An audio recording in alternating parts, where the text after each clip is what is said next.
It is nice to see folks logging in. Welcome to our informational webinar for Project Dragonfly. We're going to start in just a couple minutes. It's so nice to see you all popping in.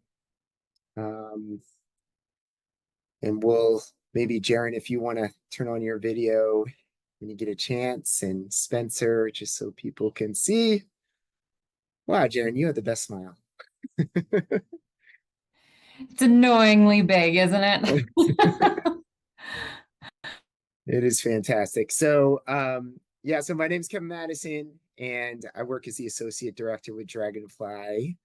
I've been with Dragonfly for 13 years. And like I said, we'll get started in just a moment, but it's been a busy week.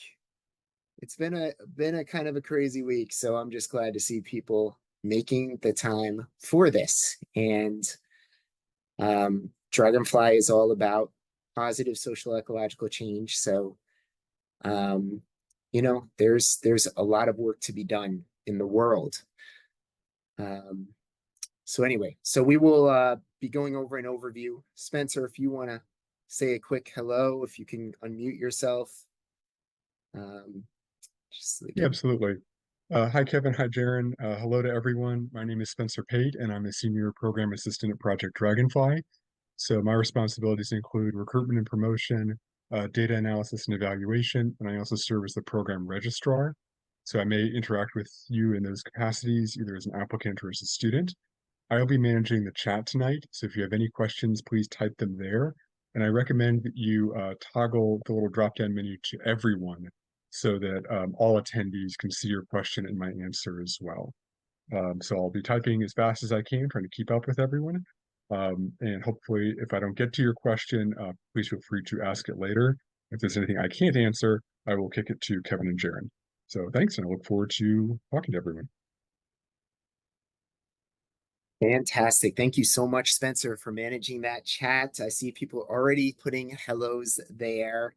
If you've already said hello, that's great. But if you want to say like where you're from, where you're joining us from tonight, and perhaps what program you might be interested in, whether it's the AIP or the GFP, that would be very helpful. So go ahead and start putting that in. And while we're doing that, Jaren, if you want to give an introduction to who you are and your role with Dragonfly, that would be awesome. Sure. Hi, everyone. I am Jaren, based at the Cincinnati Zoo and Botanical Garden. I'm one of the AIP advisors for the Cincinnati Zoo program, but I also am a graduate of the Global Field program, and I'm a current facilitator for Earth Expedition classes. So I've got my feet or hands in all sides of the program. Nice to meet you all. Thanks for tuning in. Awesome. So we'll get started now. It shows 8:02, and I see people still coming in. Welcome. But let's get going. We know you all have busy lives and lots of things going on, but Dragonfly is about this community of people. In this slide you're seeing here, this is a picture that's close to my heart because it occurred this past summer in India in our course on species, deities, and communities. And what are all those people looking at with so much enthusiasm and curiosity? It was a giant hornbill, a type of hornbill, a Malabar hornbill in India, and seeing it within this location that is a sacred grove, so a spiritual site that has been protected for hundreds and hundreds of years. And this was literally on our first day, seeing this magnificent, huge bird and having this firsthand connection with wildlife. So that is one of our Earth Expeditions courses that we'll be talking about tonight a little bit. But what we're going to cover is, what is this thing called Project Dragonfly, and how does it relate to Miami University? Just give you all some grounding in that. We know you've looked at the website. We know you've talked with people and peers and friends that have been in the program, perhaps, but we want to give you that grounding. Differences between the AIP and GFP. We realize some of you might be not sure exactly which one you're going to go for. or makes the most sense. And then what will this program, whether it's the AIP or JFP, what will Dragonfly prepare you to do in your career? Some funding details and program costs, and then some application tips. So we'll be going over all of that. You all have already done this. We're so glad you're here.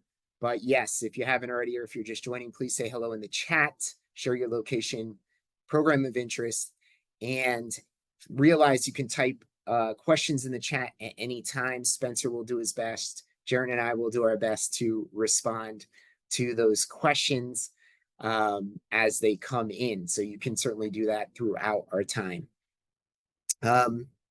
So about Miami University and Project Dragonfly. So the first thing you all must know is that it is in Oxford, Ohio. We are not in Florida. So that is the first thing. And this is, yes, an accredited, well-known university with a storied history going all the way back to 1809. It is one of the state schools in Ohio. So along with Ohio State University, Ohio University, UC, University of Cincinnati, and so forth. So it is a state school. And Project Dragonfly, it's not actually about dragonflies. That was more of a metaphor by the founders of the program. And this did emerge out of a children's magazine called Dragonfly Magazine that ran for a number of years that showcased children investigators, scientists, doing their own, following their own inquiry and interests. And so it was a very unique magazine. It started with an NSF, a National Science Foundation grant, and then it emerged into travel courses and graduate programs, and now these master's degree offerings that we have. So as a whole, Dragonfly graduate programs are primarily online, and that makes them convenient for people working or with family responsibilities and various things in their lives. But importantly, this does include in-person experiences, experiential education, either at a zoo or botanical garden if you're involved in the AIP, or by traveling in the summer on those Earth Expeditions International field courses. So it is mostly online, but it does involve this critical in-person time to connect with your peers and your instructors, at least during certain parts of the year. And it is open to people from all disciplines. You don't have to have a science background. In fact, we have lots of people that have an artistic background, theater background, law degrees, all sorts of things. Whatever your background, we actually think that makes the community stronger and makes us better able to deal with environmental issues and problems. So do not feel like you're in a place that you're not going to fit in, because you will. Okay, I'm going to go through this slide, and then I'm going to ask Spencer and Jaren if you want to jump in with any questions you're seeing or anything you want to add. But just to start with our mission, Project Dragonfly, we are based in this university, but we almost operate like our own little nonprofit with all these collaborative institutions we work with. But the overall goal is to build an alliance of individuals with firsthand knowledge of inquiry-driven, community-based learning for the benefit of ecological communities, student achievement, and global understanding. And that's, you know, a little bit to read there, but the overarching idea was, you know, we do all this academic learning and even much of our educational experiences in high school and middle school and so forth is in these classroom settings that are detached from the communities where the issues are actually occurring. And what would it be to actually have courses occurring out in the wild and in nature and globally, and also at these zoos and botanical gardens that are literally making the positive change in the world? So that's where this all came from, was this idea that we shouldn't bring people to Miami University in Oxford, Ohio, as beautiful of a campus as it is, because it takes them away from their own communities and these other wonderful places. So we hope to see you at graduation. If you apply, you get in the program, you come to graduation of Miami University in Oxford, Ohio. We will love for you to see it then. But other than that, we will be out learning in this community embedded educational model. Spencer, Jaren, what do you want to add, or any questions popping up thus far, or are we just cruising along? No questions yet. Well, thank you, Jaren. I love seeing like the geographic spread of everyone, just glancing at all of this. And that is another cool thing about it is being in classes, being in courses, graduate courses, and connecting with someone from California when maybe you're from New York or you're from Missouri and you're hearing about what is climate change like in these different areas, or even someone who's internationally located. So the geographic spread is another, I think, strength of this program. Okay, so it's about a sense of wonder. Project Dragonfly is about exploring, and if you're, all of you that are adult learners, whether you're straight out of undergraduate or you're much further along in your career, we all have that child inside of us, that childlike wonder, that enjoyment of exploring and seeing something and really looking at it. And we're also transfixed by our phones and our devices and the technology around us, that what is it to take a break and to just, see something and look at it up close and reconnect. So that's a lot of what this program is about, is rekindling that sense of wonder for people. And we hope you all will be a part of that. Breaking up the two programs, the GFP, the Global Field Program, and then the Advanced Inquiry Program, or the AIP. Both programs are 35 credit hours. And in both cases, you would take 14 credits that are 100% online. But in the GFP, you're going to have 21 of your credit hours be divided into these 3 Earth expeditions courses that'll involve this 10 days studying abroad and then online coursework. So that'll be the 21 credit hours. If you're in the AIP, you will have 21 credit hours of what we call Web Plus courses. So they're online, plus they have experiential learning through your local zoo or botanical garden. And so in some cases, we have people that want to go this AIP route because they love the zoo or botanical garden. Maybe they grew up going there. I imagine that's the case for some of you. You have a deep connection to that place, but you also are really excited about the global travel. So in those cases, you can go on one Earth Expeditions course and count that towards your AIP degree requirements. Either program can lead to either an MA, which is a Master of Arts in Biology, or an MAT, which is a Master of Arts in Teaching in the Biological Sciences. The MAT is pretty much for our formal educators with your licensure already. It does not give you teaching licensure. So either one of these options, and if you're not sure, you can apply, you can get into the program, and then you can petition to change the degree if you think, oh, maybe I want the MAT, and then you realize that there's a better choice for you, or vice versa. The program can be completed in 2.5 years, but you can take up to 5 years. And we've even had people take longer than that with a petition. If something happens, maybe you start a family, maybe you move, maybe there's a global pandemic as we had a few years ago and people can't travel, so you take longer in the program. Whatever it is, we have flexibility on that side. Jaren, I'm curious, what do you think is the best AIP location to be at? I'm gonna put you in the hard spot. The best location as a Cincinnati Zoo and Botanical Garden employee, you want me to answer that? Unbiased.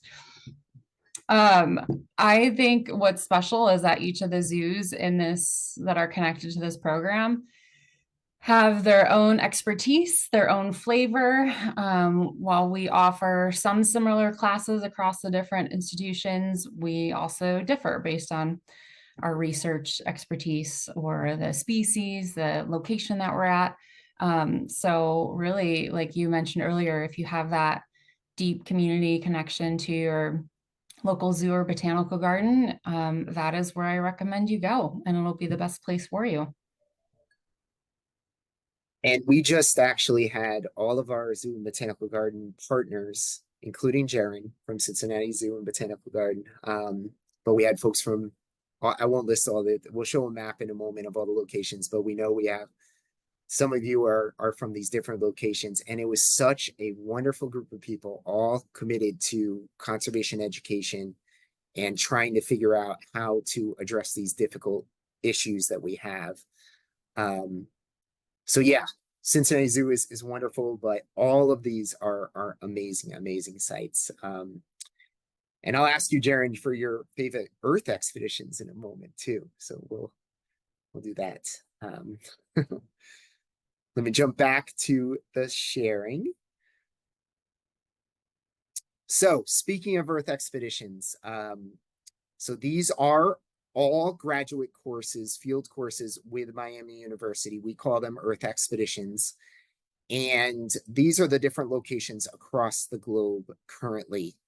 So all of these, you can kind of get a sense of the names and some of the focus areas. But I will say about these, each of these is going to have you engaging with local leaders from that country. So while a professor from Miami University like myself, or a leader from a zoo like Jaron may travel with you, you will be engaging in these places with the conservation leaders within the country.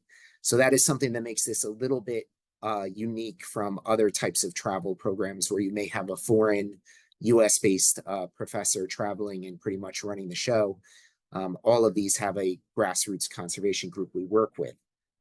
The first year courses are Baja, Belize, and Brazil. So the 3Bs, that's what's open. And then thereafter in the GFP, you will put in your preferences for different locations that might fit your life or your career interests.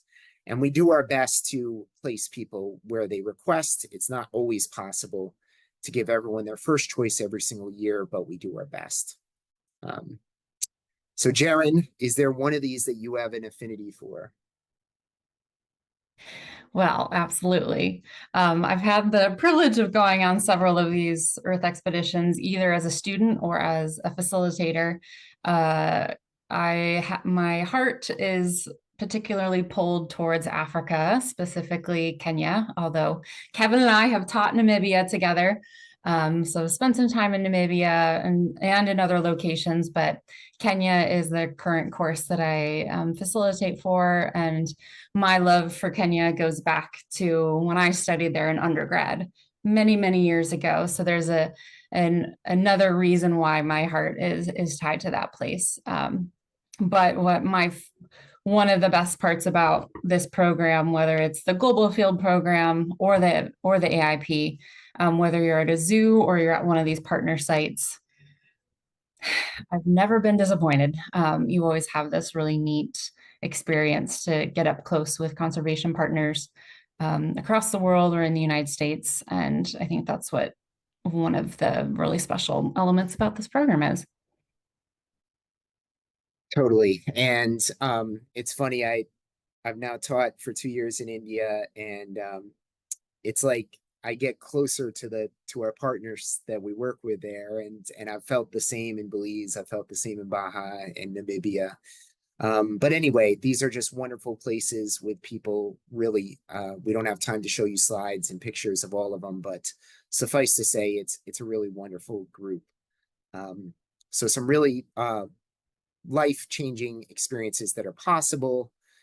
Quiet moments, just sitting together, watching the sunrise or looking out for wildlife, being on a boat together. And even if you've, perhaps may feel more or less comfortable in open water, as some people do, we have people that will help you with that if we're snorkeling or if we're looking for wildlife in those areas. But going out on boats, looking for whales and whale sharks in Baja, you can see some of the different experiences, because this isn't just about wildlife, it's about cultural immersion, it's about being in a different place, getting away from your own routines and experiences, being with a group of like-minded people, So even though, yes, seeing golden lion tamarins, oh my gosh, that would be, I've never been to Brazil for that course, but I would love to. But seeing them as magnificent, being with these groups is what time and time again our students talk about the most, is the connections they made with their fellow peers and their instructors. The AIP, the Advanced Inquiry Program. So here are our amazing zoo and botanical garden partners across the nation. And I will just say what I love about zoos, I grew up going to the Bronx Zoo as a kid. I grew up in New York City. Many of you, I think, and more people are growing up in cities. So how do they get exposed to wildlife and nature and all these amazing creatures? A lot of times it's through zoos and nature centers and botanical gardens and such. So I think these places are instrumental at making change for an increasingly urban populace. And the other thing is they're doing really innovative conservation in cities. A lot of times they have some local, regional efforts, whether it's, like the Gotham Coyote program in New York area, or the Billion Oyster Project with the Bronx River, or it's, Boyer Farm and solar farm work with Cincinnati Zoo. Jaron, you probably have other great examples of regional conservation. Each of these locations has its own expertise. The Frozen Zoo with genetic laboratories and such at San Diego Zoo Wildlife Alliance. These are all major conservation, not just local zoos. These are the major conservation organizations operating globally through their field programs and their work with conservation education. Missouri Botanical Garden is the leader in plant conservation and plant studies. So I could say something about each and every one of these locations. They're all phenomenal. Jaron, anything you want to add there? No, I'd say keep going at this point. Okay. So this is just quick, some updates on some accomplishments of our students. I won't read them all, but just giving you a picture of what's actually happening. Stickleback fish conservation in California from an AIP student, working in Missouri and St. Louis with Missouri Botanical Garden, a small yet mighty group of graduates from that program. And then in the New York area, the Billion Oyster Project, working and seeing how it's operating in this urban population. We do have scholarships. They're not enormous. I'll talk about costs in just a second. We have tried to keep the cost and tuition for this program low and affordable, while still making it viable for the university and ongoing. But we do have some smaller scholarships we offer that you can apply to. Publications that students get through this program, direct conservation action such as litter cleanups in Cleveland area. And then again, this is real, what people are doing. And just the joy that comes from trying to make a difference in connecting with people and at least discussing the issues. We often get asked, how will this program prepare me? And you're going to have courses in biodiversity, evolution, community engagement methods, inquiry-based education, and science writing. There is a publication submission requirement for graduating. You don't have to be accepted by the journal, but you need to try and submit to either a journal or a popular publication. So we've had people publish in marine ecology, tropical conservation science, green businesses. You can see some of the other options here. And then leadership and voice is a lot of what this program is about. So building your confidence, getting to know more people through networking, seeking out and getting those promotions and career changes, or creating a new program, or just reinvigorating your passion. So we've done some alumni surveys, and 59% of our graduates indicated some sort of a pay raise or a promotion. We also know that a lot of our students, while that's important, certainly we all want to make money to some degree, a lot of the driving force for this program is just that passion and that desire to engage and be a part of something positive. How do you pay for it? In that alumni survey, we found 77% of our students were paying as they go. So they were just using their jobs, because you can work while you're in this program. And most of our students are working, whether part-time or full-time. So you can be paying it off as you go, which is wonderful for not accruing debt. Some people do workplace tuition reimbursement programs. So it's always worth asking your workplace, hey, I'm thinking about joining a master's program. Do you have any options for tuition reimbursement? Then, of course, there's federal financial aid. That's available when you have 5 credit hours or more, which you will have in certain semesters. We can walk you through that, and you can then get the funds you need for the year. But again, we recognize people don't want to take a lot of loans out. Other things to look into: federal teach grants. If you're in certain lower income neighborhoods and you're a teacher, that is a viable option. We've had people use that to pay off their entire program. GI Bill, AmeriCorps Education Award, seeking out these things, making sure you are making use of what's available. Total costs are laid out here. And by the way, we'll have this recording available for you all. We'll share that, and it'll also be on our website, so you can sort of look through and find these slides if you want. But GFB costs about $7,000 a year if you're going for that 2.5-year program, just under $20,000 for the degree. And then you have the airfare. Obviously, if you're flying to India, it's going to cost more than if you're flying to Baja, Mexico, where you fly to San Diego to start the course. You can see some of the breakdowns. This is also on our course and cost pages on the website. For the AIP, it's very similar, just slightly lower costs, really, because those international field courses cost a little bit more on Miami's end, but about just under $7,000 per year, and about $18,550 for the total 5 credits, or 35 credits for the degree. You can see the breakdown by semester and get a sense of what those costs are going to look like when you're taking those first courses.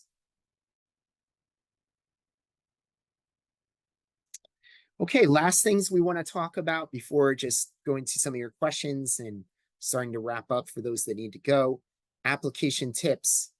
Number one, you can apply now. You can submit your application this weekend. So if you're sitting on it, not sure, go ahead and do that, because starting early gives you that time in case you need transcripts or recommendation letters, gives it time to come in, and it's good to just get that done. Your resume, make sure it's updated and formatted. Sometimes if you haven't updated your resume in a number of years, just take a little time on it. Make sure you're including things, checking for typos and misspellings, of course. References vary depending on what field you're in, but think professional, not personal, right? So obviously supervisors and professors and people like that, let them know you're applying and give them a heads up about the program, and certainly send some reminders if you need to. We also will help with that. And then attend an info session if you're for the AIP, because I'm speaking more from the Miami University Dragonfly mothership lens, if you will. But people like Jaron that are based at the zoos and botanical gardens are the best suited to really connect with in those open houses and info sessions to learn about that specific site. So make sure you take a look on the website, look for those open houses, and try to attend those. Essays.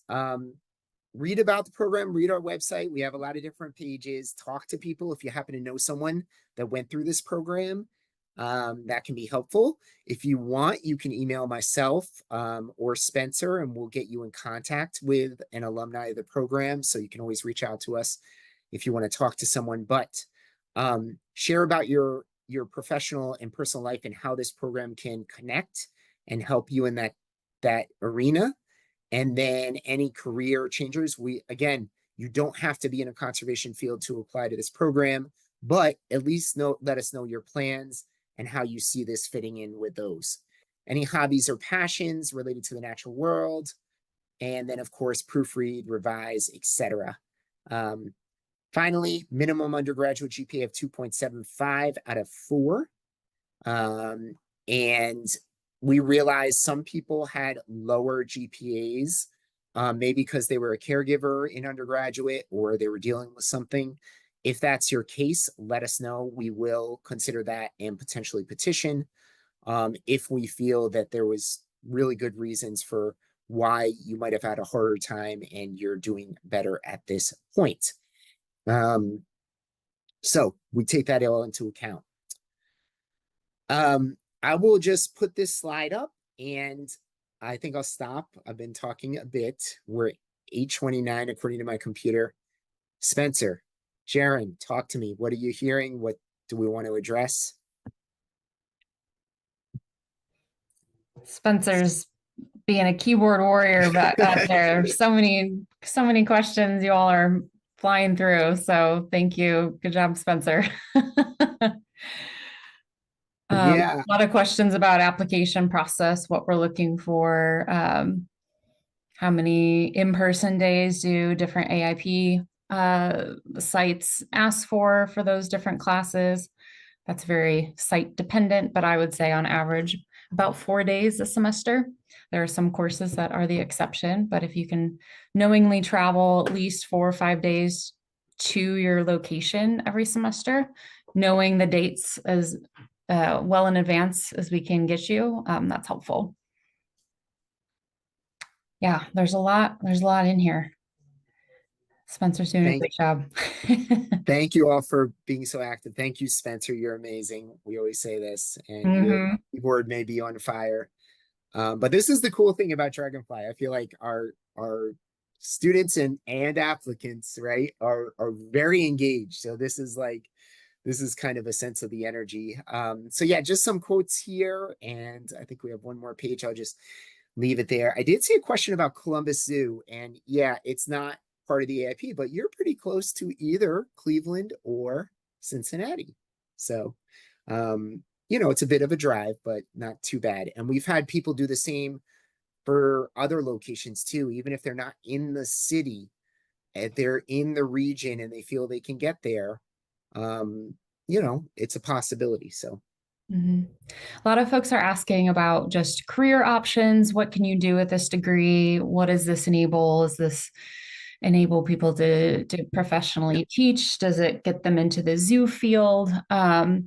My standard answer is it depends on what kind of student you are in the program. I think this program, either program, the Global Field Program or the AIP, our goal is to expose you to a lot of different concepts, knowledge, people, community-based organizations locally and internationally, and then push you to dive into your own curiosities and push you to make connections out in those communities. And how you as a student approach those opportunities, those assignments, those papers, those projects that you're going to be asked to do, depending on how far you push yourself, that often creates the career opportunities and professional development and promotions and career shifts that just goes beyond what we can give you in a classroom. So both programs will provide you kind of that learning environment and that motivation with some skills and with instructor advisor support. But I find the students that get the most out of the program are the ones that they're also going out and sending an email to someone they don't know, making a phone call, making sure that their project goes above and beyond, the minimum. And those are the students that are finding career changes, that are getting into those shifts or making the next big career move. So I challenge all of my students. We're going to give you as much as we can, but it also really relies upon what you will bring to the program as well and how much you're willing to push yourself. Excellent. And Spencer, maybe you can share in the chat. We have a web page which is entitled "What Will This Program Prepare Me For or Prepare Me to Do?" where we've compiled some of this. I think, like Jaren said, it's up to each of you, and all of the projects are student driven, so, and are going to be based in your own community. So it is going to help you make those connections and build those bridges with organizations. We also have the Center for Career Exploration and Success at Miami University. So as graduate students with Miami, you have access to that center and all the resources they provide. They do everything from like mock interviews, CV and cover letter reviewing. They have a portal for job searching that's kind of like LinkedIn, but it has a few extra bells and whistles that might be useful in some cases. So there's quite a few resources that the university has as well. And then the network of each of these zoos and botanical gardens is enormous. So it's kind of like you're getting, if you're in the AIP, you're getting these sort of two institutional strengths that you're getting to tap into.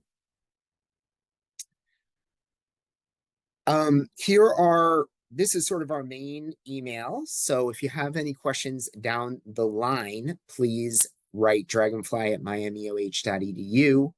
I will drop my email in the chat as well. Jaren, if you're willing,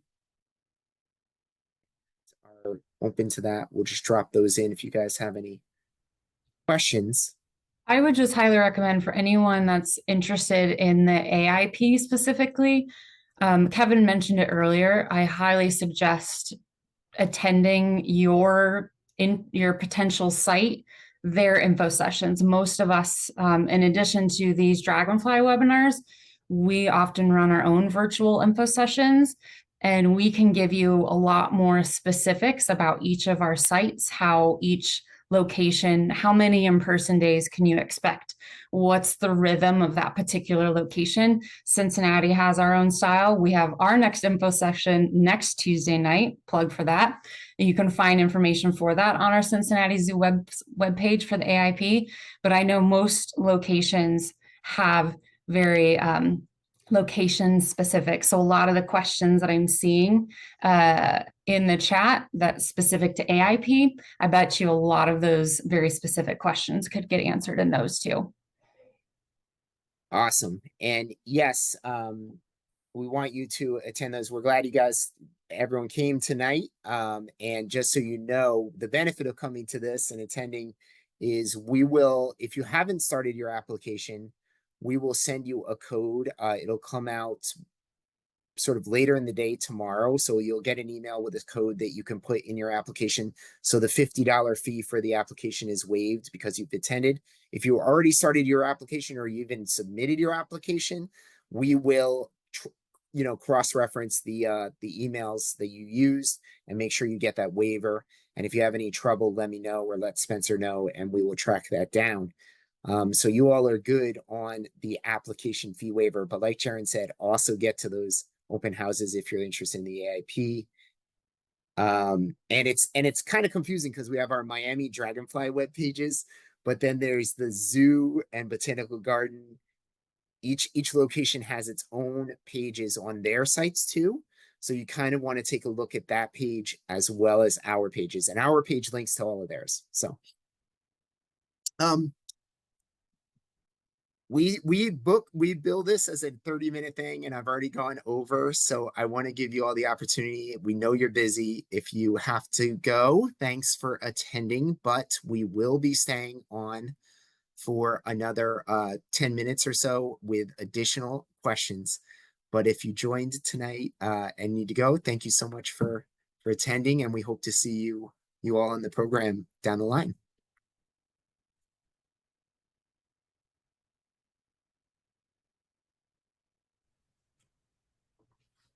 Okay, so I see the thank yous coming in, and I see Jennifer, you raised your hand. I wonder if there's a way that I can allow you to talk. I think there is. So let me try that.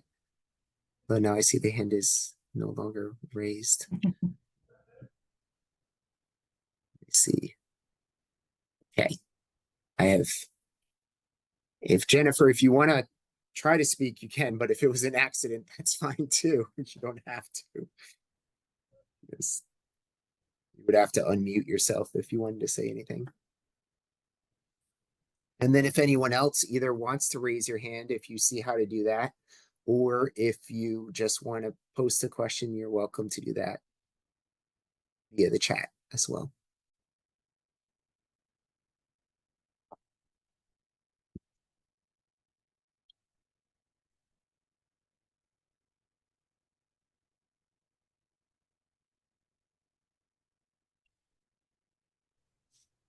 Yes, Anastasia had a question about references or rec letters. Are they required? They are. They are a part of Miami's graduate school application, so they are required.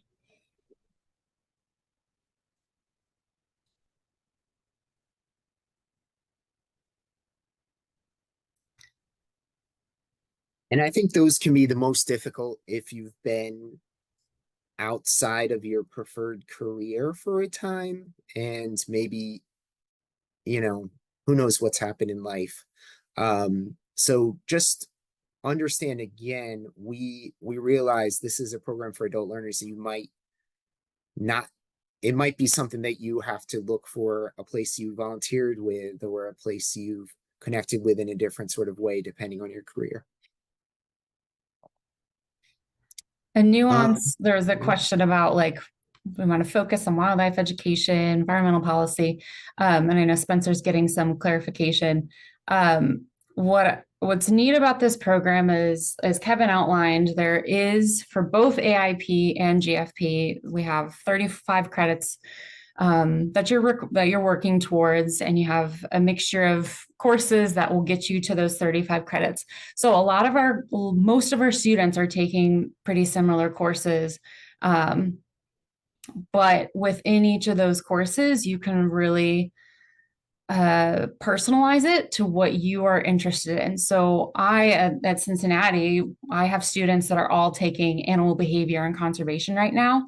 But so they're all in that same class, but their outputs for their different projects that they're working on could be vastly different, connected to the theme, but also connected to something that they really care about. So someone is really interested in pollinators and pollinator behavior, whereas someone else is looking at primates and someone else is looking at another species. So in each of these courses, you can really start to personalize it with some boundaries around it, of course. You can personalize your master's journey so that by the end of your time, 2.5 to 5 years, while you have gone through a pretty laid out sequence of courses, you are still walking away with a degree that you've kind of created your own specialization with what we call your master plan.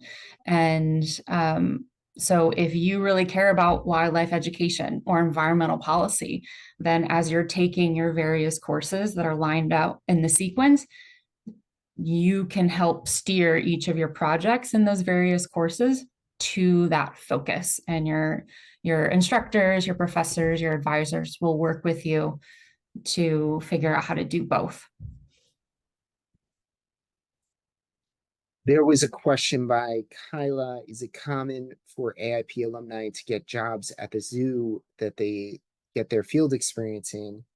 And I would say, well, Jaron is an example, kind of an example of that, of going through the Dragonfly program and ending up at the Cincinnati Zoo, but it's not something that's a given or automatic. It really, because as you know, I'm sure you can understand, like, zoos and botanical gardens have a lot of people wanting to work there. So I'd say this gives you a good shot. It certainly connects you with people, but it's not a given. And just work really hard and keep trying to find, and especially if you're open to other locations too, that's always good. If you can do a national search, if your goal is to work at a zoo or botanical garden, that'll help the case.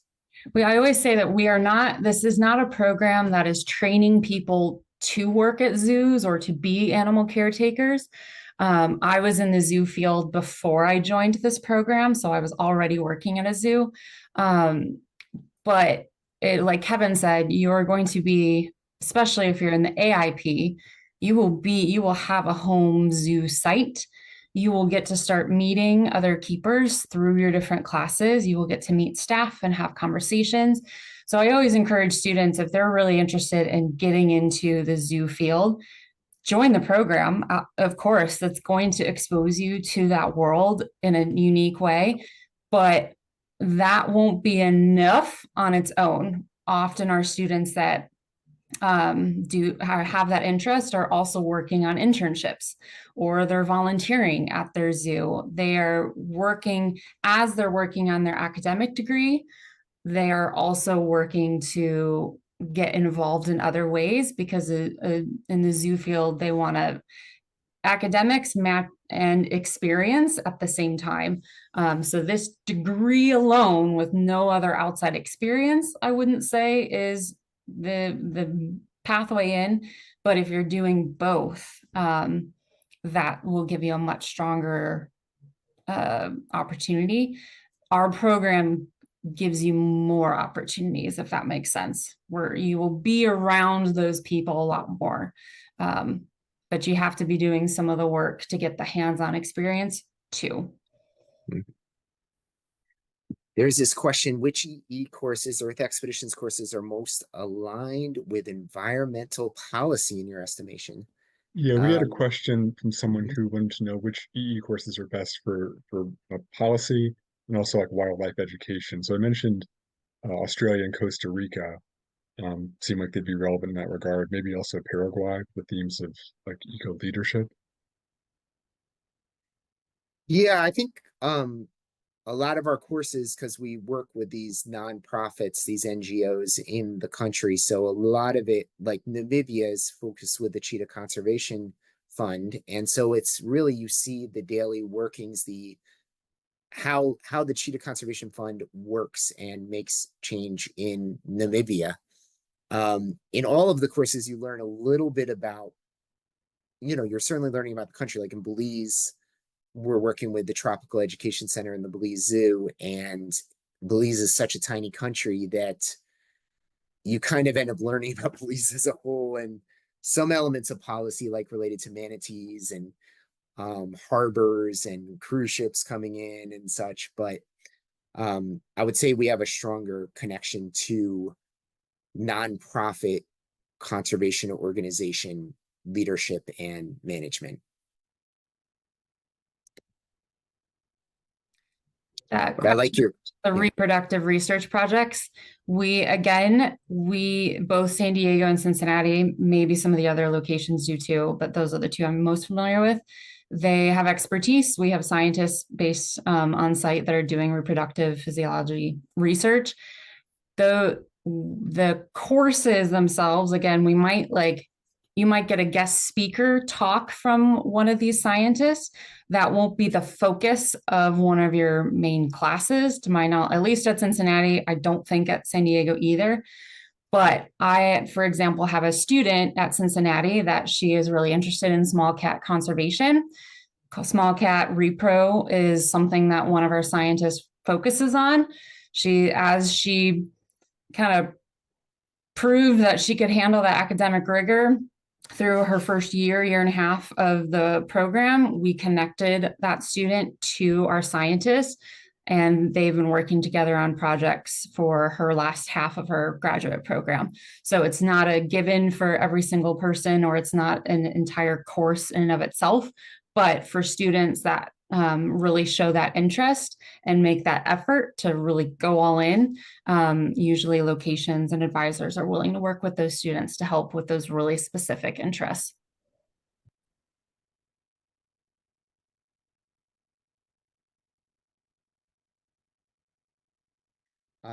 Yes to Spanish. I would say, you know, if you, all of our courses, and this is English is now most parts of the world, it's you're going to find English, and certainly our in-country partners in all of our locations are going to speaking English. But if you want to use your Spanish, yeah, certainly any of the Spanish-speaking countries, you'll get a chance to do that. Even though the course itself will be in English. I wish I had Hindi. I tried to learn it. It did not go well for me. There are some hard languages, and it's hard to dedicate to learn a whole language just for 10 days. But some of our students actually will stay And I would say, if that's a goal of yours, there's wonderful language learning schools in many of these countries. So you could go for the course and then spend a few weeks extra and do something like that.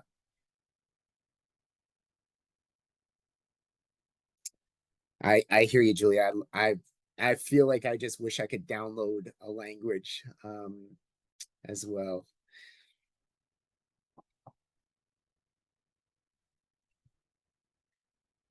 Okay, anything else? I'm just scrolling back up to see if there's anything else we've missed. Oh, it's always so great with folks that got their undergrad at Miami as well. So welcome back if you end up in the program. Seeing Kyla made that comment. Okay, anything, Jaren, anything else you want to say before we wrap this up? No, thanks again to Spencer for catching all majority of those questions. And thanks for everyone for tuning in. We're excited and hopefully we'll see those applications come rolling in. Yep. Yes, totally. And Spencer, anything you want to say? I think that's it. Yeah, I think either myself or Jaren or Kevin got to all the questions in the chat. So thank you all for asking interesting and relevant questions. And if you do have any more, please email us at dragonfly@miamioh.edu and we will follow up in the next few days. Thank you all so much for joining tonight and good luck with everything. I hope you have some peace and take some deep breaths and let us know if you have any questions as well on the process. Take care, everyone. Good night.